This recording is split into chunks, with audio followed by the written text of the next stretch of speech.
ஹாய்ங்க, welcome to cook and cultivate. இன்றைக்கி நம்ம எள்ளு சாதம் எப்படி செய்கிறதுன்னு பார்க்கலாம் வாங்க.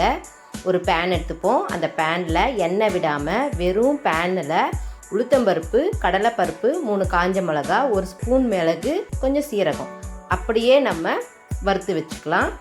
நல்லா சிம்மில் வச்சு செவக்க வருங்க. சிம்மில் வச்சு வறுத்திங்கன்னா நல்லா செவந்து வறுத்து அது வாசனையே தனி வாசனை சூப்பராக இருக்கும். ஒரு கொஞ்ச நேரம் செவக்க வறுத்துக்கிட்டே இருக்கணும். இப்போது இறக்குற ஸ்டேஜில் தான் நம்ம எள்ளு போட்டு நம்ம நல்லா வறுத்து விடணும். எள்ளையும் நம்ம சிம்மில் போட்டு வறுக்கிற பொழுது, அதாவது 3/4 பதம் பருப்பு இதெல்லாம் வறுத்துட்டே இருக்கிற பொழுது 1/4 பதம் வரும் பொழுது தான் எள்ளு போடணும். அந்த சூட்டுக்கு எள்ளு வறுத்துட்டே இருக்கிற போது படன்னு வெடிக்கும். இப்போது எள்ளு ரெடி ஆகிடுத்து. நம்ம இப்போ தட்டில் வச்சு ஆற வச்சு வச்சுடுவோம். இப்போ இந்த கலவையை மிக்சியில் போட்டு ஆறின பிறகு நல்லா பொடிச்சு வச்சுக்கலாம்.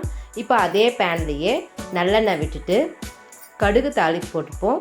உளுத்தம்பருப்பு, கடலைப்பருப்பு ரெண்டுமே சேர்த்து தாளிப்பு போட்டுப்போம். கடுகு வெடித்த உடனே கொஞ்சமாக வறுத்த வேர்க்கடலை, கைப்பிடி கருவேப்பிலை எல்லாத்தையும் போட்டு நல்லா ஃப்ரை பண்ணிப்போம். இப்போ ரெடி பண்ணி வச்சுருக்கோம் பார்த்தீங்களா, மிக்சியில் அரைச்சி வச்சுருக்கோமே பொடி, அந்த பொடியும் கொஞ்சமாக பெருங்காயமும் போட்டு ஒரு கிளறி விட்டுருவோம்.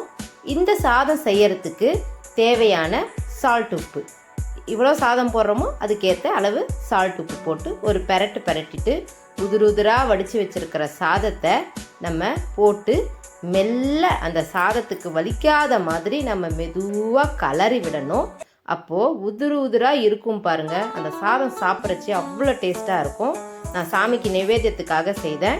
எல்லோரும் கண்டிப்பாக ட்ரை பண்ணி பாருங்கள். அயன் நிறையா இருக்குது எள்ளில். கண்டிப்பாக நம்ம எள்ளை சேர்த்துக்கணும். கண்டிப்பாக ட்ரை பண்ணுங்கள். தேங்க்யூ.